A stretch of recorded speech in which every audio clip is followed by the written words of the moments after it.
Welcome to Shadows and Gods, where ancient myths rise from the darkness and legendary worlds come alive.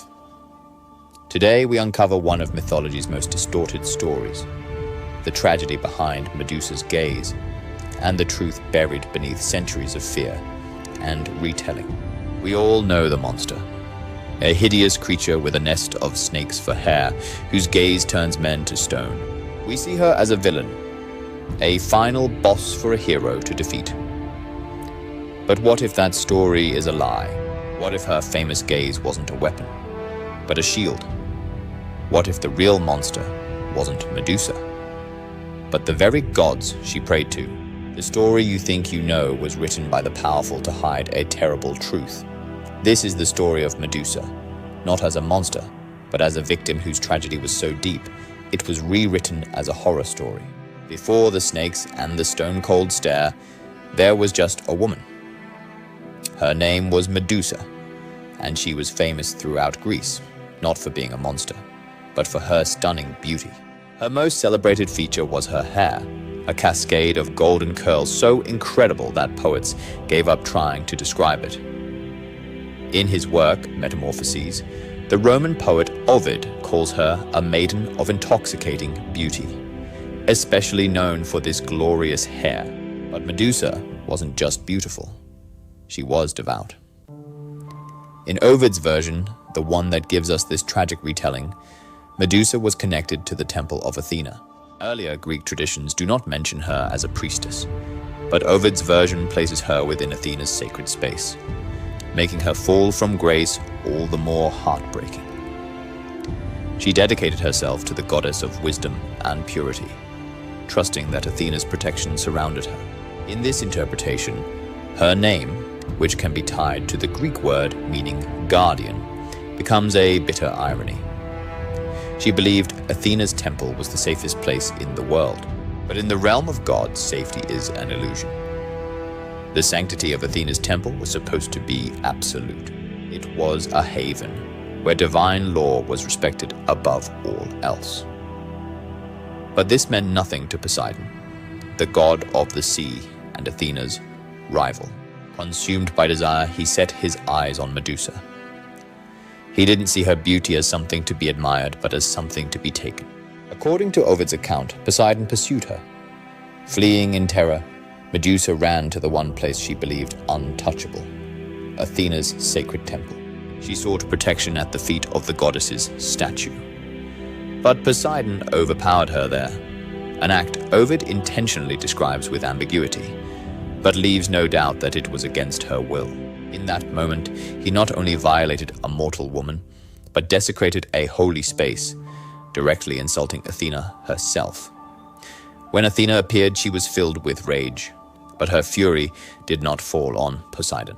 As an Olympian of equal power, he could not be punished without provoking divine conflict. So Athena did the unthinkable. She turned her anger upon Medusa. Ancient writers never give a clear explanation for Athena's choice. Some argue jealousy, others see a political calculation, the goddess choosing divine order over mortal justice. Whatever the motive, the result was devastating. For the crime of being attacked, Medusa was punished. Athena's curse was brutally precise. The glorious hair that had been admired by gods and mortals alike was the first thing to go. Athena twisted Medusa's golden curls into writhing, hissing serpents. Her skin turned monstrous, and her once human features became terrifying. But the final, most tragic part of the curse was her eyes. Her gaze, once full of youth and devotion, became a weapon of petrification. Anyone who looked directly at her would turn instantly to stone. It was not a gift. It was a prison.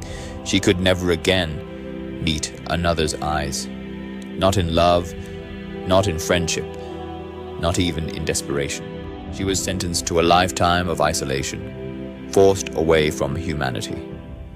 The devout maiden who sought refuge in the temple was gone. In her place was a creature designed to be feared.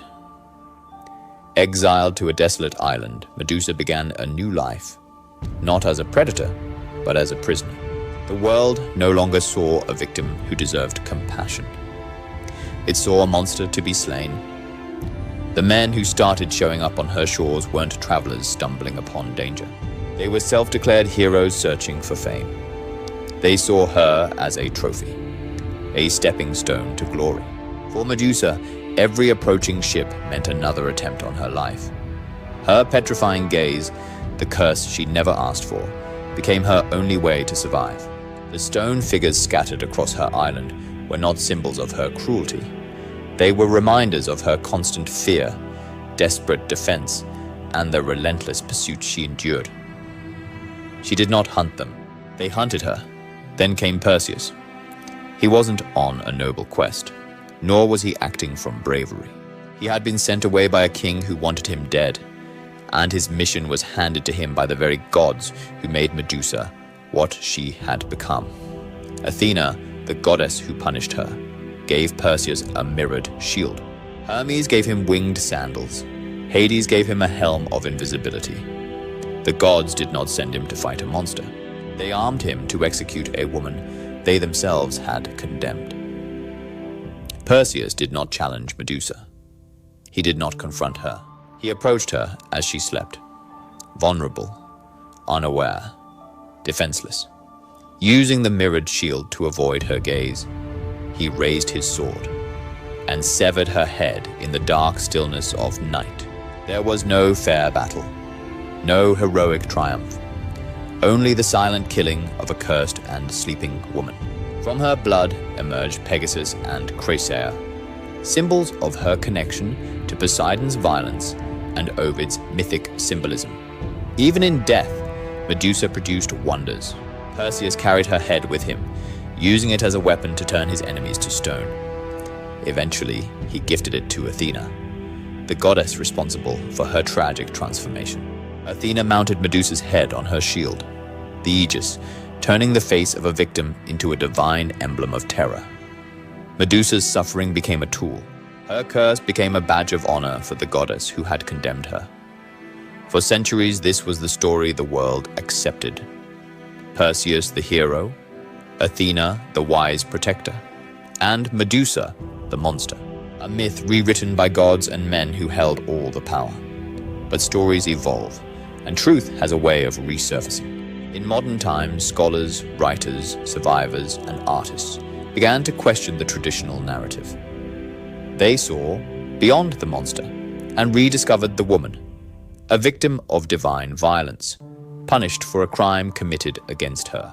Hélène Cixous, in her famous essay, The Laugh of the Medusa, urged the world to see Medusa not as horror, but as strength, a symbol of reimagined power.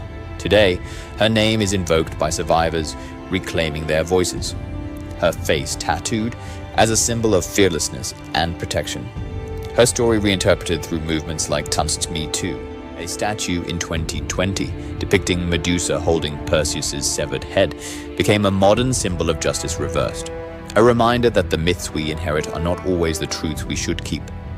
Medusa's name, once synonymous with monstrosity, is returning to its original meaning, guardian. She was never the nightmare lurking in the shadows. She was a woman whose voice was stolen, whose suffering was rewritten, and whose pain was weaponized by those more powerful than her. Her tragedy is not her gaze. It is the centuries spent being known only by her curse, not her story. Medusa was never the monster. She was the silenced, the punished, the wronged. And now, at last, she is seen again, not as a creature to fear, but as a symbol of truth reclaimed from the darkness.